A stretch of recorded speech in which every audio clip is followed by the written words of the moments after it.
Epic కార్డులు తీసుకున్నారు.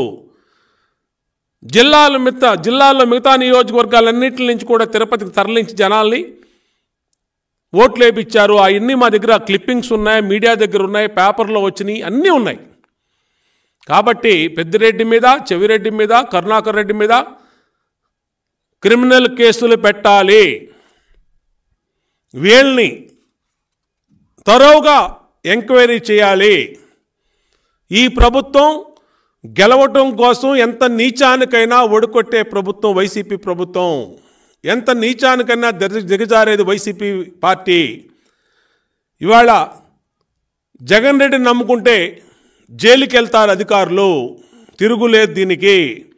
కాబట్టి బీపీ ఆచార్య కానీ, శామ్యూల్ కానీ, ఈడీ రాజగోపాల్ కానీ, అలాగే శ్రీలక్ష్మి కానీ ఏ విధంగా వెళ్ళిందో మీకు గతంలో చూశారు మీరు.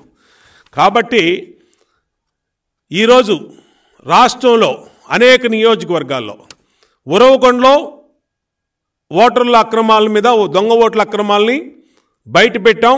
అక్కడ ఒక ఆర్డీఓని, ఎంఆర్ఓని సస్పెండ్ చేశారు. ఇంకా చర్యలు తీసుకోవాల్సినవి ఉన్నాయి, ఇంకా తీసుకోవాలా. పర్చూరు నియోజకవర్గం దాదాపు 12,000 ఓట్లు ఫామ్ 7 దొంగ ఫామ్ 7 పెట్టి తొలగించారు తెలుగుదేశం పార్టీ సానుభూతి పరుల ఓట్లని. దాని మీద కూడా కంప్లైంట్ చేశాం. ఎన్నికల కమిషను ఒక సిఐని, ఒక ఎస్ఐని కూడా దాంట్లో సస్పెండ్ చేసింది. ఇంకా యాక్షన్ తీసుకోవాల్సినటువంటి వాళ్ళు ఉన్నారు. విజయవాడ సెంట్రల్ నియోజకవర్గంలో దాదాపు 15,000 ఓట్లు దొంగ ఓట్లని చేర్చారు. దాదాపు 10,000 ఓట్లు తెలుగుదేశం సింపథైజర్స్ ఓట్లు సెంట్రల్ నియోజకవర్గం విజయవాడలో తొలగించారు. పిఠాపురం నియోజకవర్గంలో 28 బూతులలో నిబంధనలకు విరుద్ధంగా పెద్ద ఎత్తున ఓట్లు తొలగించారు. కావల్లో 500 ఓట్లు ఒకే బూత్లో తొలగించారు. కాకినాడలో ఇష్టం వచ్చినట్టుగా నిబంధనలకు విరుద్ధంగా తొలగించిన దాని మీద కేసులు కూడా పెట్టారు. అలాగే ఈ అన్నిటి మీద తప్పనిసరిగా చర్యలు తీసుకోవాలి. ఇదిగో మేము కంప్లైంట్ కూడా ఇచ్చాం ఆ రోజు ఎమ్మెల్సీ ఎన్నికల్లో, డేటెడ్ 10/3/2023. ఈ సాక్ష్యాధారాలన్నీ పెట్టి మా MLC contested candidate Srikanth Reddy, graduate MLC candidate Srikanth Reddy return complaint ఇచ్చాడు. కాబట్టే మీ అందరికీ మిగతా అధికారులకు చెప్తా ఉన్నాం, మీరు చట్టం ప్రకారం పనిచేయండి. మీరు చదువుకున్న చదువు మీద గౌరవించి పనిచేయండి. పోస్టింగ్ల కోసమో, ఒత్తిడి మేరకు, ప్రమోషన్ల కోసమో పనిచేస్తే ఈ 80 రోజుల్లో మీరందరూ కూడా జగన్ రెడ్డిని మాటింటే జైలుకే, జగన్ రెడ్డి మాటింటే సస్పెన్షనే. దానికి నిదర్శనమే కలెక్టరు, అన్నమయ్య జిల్లా కలెక్టరు. కాబట్టి అందరూ కూడా జాగ్రత్తగా పనిచేయండి. చట్ట ప్రకారం చట్ట నిబంధనలు పాటించమని హెచ్చరిస్తూ ఉన్నాం. ఎవరిని వదలమని కూడా వార్నింగ్ ఇస్తున్నాం.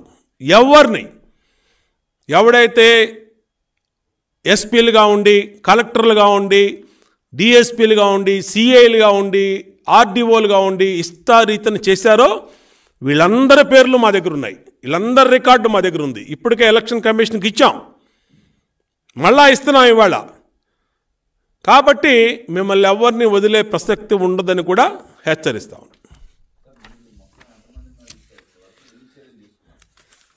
దాదాపు ఇందాక నేను చదివా 8 మంది ప్రధానమైనటువంటి అధికారులు 8 మంది ఇచ్చాం. అలాగే ఇందాక చెప్పాను మీకు, పర్చూరు నియోజకవర్గం, ఉరవకొండ నియోజకవర్గం, సెంట్రల్ నియోజకవర్గం, కావల్లో, అట్లాగే కాకినాడలో, విశాఖపట్నం ఈస్ట్లో ఇవన్నీ ఇచ్చాం.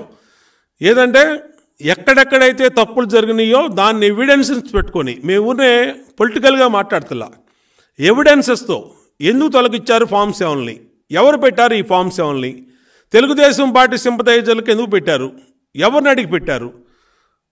కాబట్టి ఇవన్నీ కూడా ఇవ్వటం జరిగింది. కాబట్టి ఇంకా ఇన్ఫర్మేషన్ వస్తుంది మాకు. ఆ ఇన్ఫర్మేషన్ ప్రకారం ఇంకా 22వ తారీఖు ఫైనల్ ఓటర్ లిస్టు నెలాఖరు వరకు ఉంది. మేము ఆఖరి నిమిషం వరకు ఎన్నికల షెడ్యూల్ వచ్చినాక, పోలింగ్ తేదీ వచ్చినా కూడా వీళ్ళ మీద మేము తప్పు చేసిన వాళ్ళ మీద